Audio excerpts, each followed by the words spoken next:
देखिए, हमारी party CPIM liberation उसका सूबाई इजलास है चौथा, और आज और कल 2 दिन।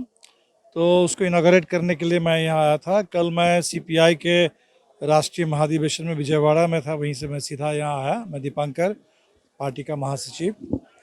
और अभी एक इनागरल सेशन हुआ जिसमें हमारी पार्टी के अलावा अन्य लेफ्ट पार्टी के लोग, गुरशरण जी की बेटी, सब यहाँ, डॉक्टर साहिबा थी यहाँ।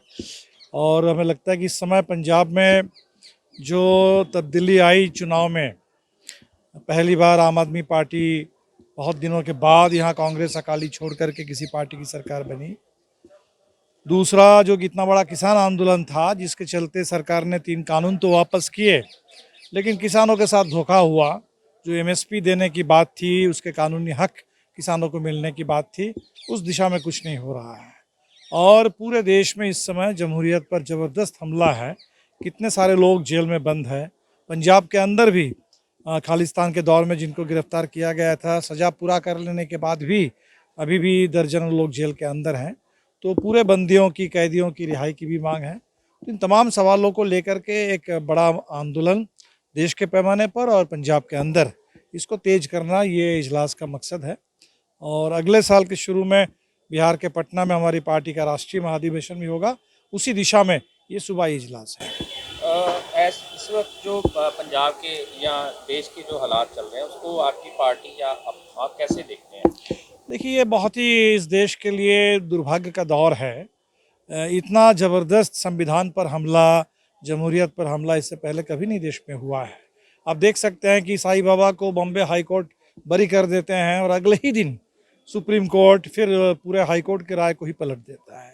तो जिस तरह से इस समय देश में कोई बोलने की, लिखने की, बात करने की आज़ादी तक नहीं है, और जिस तरह से नफरत की पूरी आंधी चल रही है।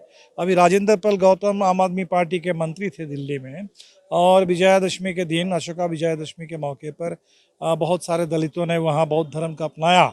जो बाबा साहब अम्बेडकर के जीते जी उस समय 1956 में उन्होंने खुद किया था इस काम को। और इसको करने के चलते भाजपा वालों ने, आरएसएस वालों ने इतना ज़बरदस्त पूरा हल्ला किया, और इसके बाद आम आदमी पार्टी ने भी उनका इस्तीफा ले लिया। तो हमें लगता है कि इस समय विचारों पर भी बातें भगत सिंह की हो रही है, अम्बेडकर की हो रही है, आम आदमी पार्टी के हर दफ्तर में उनकी फ़ोटो लगाई जा रही है, लेकिन उनके विचारों पर अगर कोई चलने की कोशिश करे, उन विचारों पर हमले इतने तेज है। इसीलिए हमें लगता है कि इस समय आर्थिक रूप से भी लोगों पर हमला है, रोजी रोटी पर हमला है, रोजगार पर हमला है। पक्की नौकरी के बजाय लोगों को अग्निवीर का अभी 4 साल के ठेके में सेना में काम मिलेगा।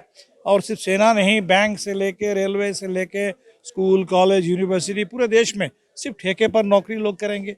और सरकार, जिसको दरअसल ठेके पर काम करना चाहिए कि जनता अगर वोट दे तो 5 साल के लिए आपको ठेका मिला, जो ठेके पर सरकार बनती है वो कह रहे हैं कि हम 50 साल राज करेंगे। और जो लोगों को रोजगार पक्का चाहिए उनको कह रहे हैं कि आप ठेके पर काम करो। तो देश में बिल्कुल उल्टे रास्ते पर देश चल रहा है। भाजपा में जो शामिल हुए हैं कैप्टन अमरिंदर सिंह जो खुद भी फौज में रहे हैं, उन्होंने भी इसको डिनाई कर दिया कि ये गलत तरीका है, इसमें ऐसा नहीं होना चाहिए 4 साल के लिए कॉन्ट्रैक्ट वाला। तो खुद भी भाजपा से ही रिलेटेड है और भाजपा ने ये निकाला था। आज मेरे ख्याल में उसकी कोई आवाज़ नहीं आ रही है, भाजपा उसको लेकर चुप है। बिल्कुल, इस समय पूरे देश में अमरिंदर सिंह की बात तो छोड़ दीजिए, जो हमारे पूर्व सेना के अध्यक्ष थे, और बिपिन रावत साहब, और बहुत मिस्टीरियस तरीके से उनकी मौत हुई। और उनका अभी पूरा वीडियो आया है कि उन्होंने साफ साफ कहा था कि ये सेना के साथ भी अन्याय है। अगर हम सेना में, जहाँ इतने जोखिम भरा काम है, लोग शहादत देते हैं, और उनको आप ठेके पर काम कराएंगे उनसे, तो ये सेना के लिए भी, राष्ट्रीय सुरक्षा के लिए भी बहुत गलत बात है। तो हमें लगता है कि विरोध तो बहुत था, लेकिन ठीक जिस तरह से कोरोना काल में लॉकडाउन और कोरोना की तबाही का फ़ायदा उठाकर जो 3 खेती के कानून पास कर दिए गए थे, बाद में वापस लेने पड़े।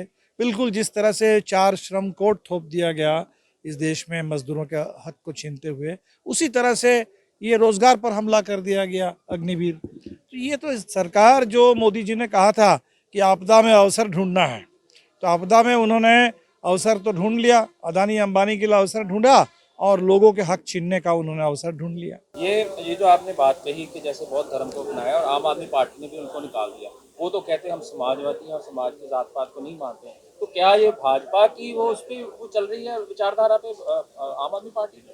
देखिए, ये तो आम आदमी पार्टी को साफ करना पड़ेगा। जैसे आम आदमी पार्टी ने पंजाब जीतने के बाद उन्होंने ये ऐलान किया कि बाबा साहब और भगत सिंह के रास्ते पर हम चलेंगे, और ये अपने आप में एक बड़ी बात थी कि भाई हमारे हर मंत्री के दफ्तर में, हर दफ्तर में ये दोनों फोटो रहेगी।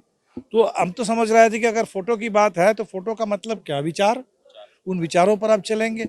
और बाबा साहब ने अपने निधन से पहले सबसे बड़ा काम जो प्रोटेस्ट का किया था कि उन्होंने कहा कि भाई हम ये जाति प्रथा को इसको बर्दाश्त नहीं करते, मंजूर नहीं करते, और इसीलिए हम ऐसा एक धर्म को हम उन्होंने चुना जहाँ कोई जाति प्रथा नहीं है, जहाँ बराबरी है। तो बराबरी वाला धर्म, और ये कॉन्स्टिट्यूशन में राइट भी है, right to conversion, right to choose one's religion.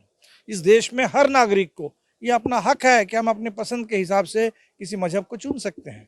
तो मुझे तो लगता है कि ये सिर्फ बौद्ध धर्म पर और दलितों पर हमला नहीं, ये कॉन्स्टिट्यूशन पर हमला है कि देश में लोगों को आप धर्म के नाम पर भी बांटना चाहते हैं, उनके अधिकारों को छीनना चाहते हैं। कन्वर्शन की बात की है आपने, पंजाब में वो कन्वर्शन जो हो रहा है, जैसे ईसाई धर्म में कहा जा रहा है कि कन्वर्शन बहुत ज़्यादा हो रहा है इस्लाम देख के या उसको भरम फैला के, तो आप क्या सोचते हैं, इसको कैसे लेते हैं, कैसे देखते हैं? नहीं, हम तो इसको कॉन्स्टिट्यूशन के दायरे में सोचते हैं कि भाई लोगों के लिए हक है अंततोगत्वा, और इस देश में इतिहास गवाह है कि इससे कन्वर्शन से तो कोई धर्म का, आप देख लीजिए क्या ईसाई अंग्रेज़ों ने इतने दिन राज किया, क्या हिंदुस्तान पूरा ईसाई धर्म को मान लिया? नहीं।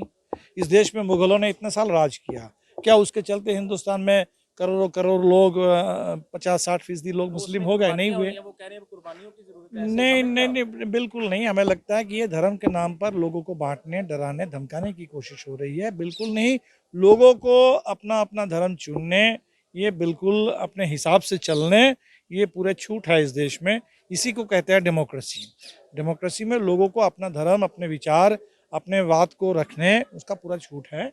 और ये भारतीय जनता पार्टी जो लगातार ये बात कहती है कि इस देश में लोगों को धर्म के आधार पर बांटो, फूट डालो और राज करो, जो अंग्रेज़ों का बताया हुआ रास्ता था, उसी नक्शे कदम पर मोदी जी राज कर रहे हैं, और इसीलिए वो धर्म को इतना बड़ा मुद्दा बनाते हैं। आज पंजाब में जो हालात हैं, आपकी पार्टी या पर्सनल तौर पे अगर देखें तो आप क्या जो है करने जा रहे हैं? नशा और गैंगस्टरवाद जो है वो इस वक्त फैला हुआ है। बिल्कुल, नशा जो है, हमें लगता है कि उसका जवाब है रोज़गार, उसका जवाब है डेमोक्रेसी, उसका जवाब है शिक्षा।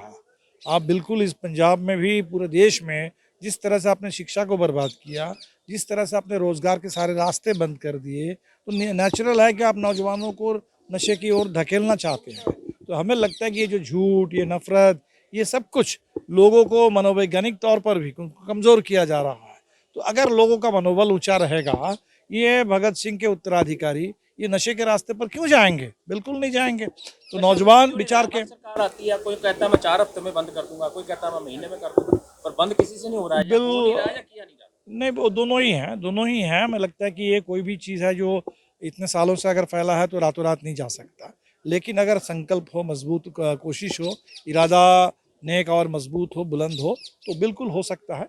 और यहाँ आम आदमी पार्टी ने बात तो की थी, और निश्चित तौर पर हमें लगता है कि जो बात आपने किया है, now is the time to walk the talk. जो आपने कहा है, अब सत्ता में आने के बाद उसको लागू करना होगा।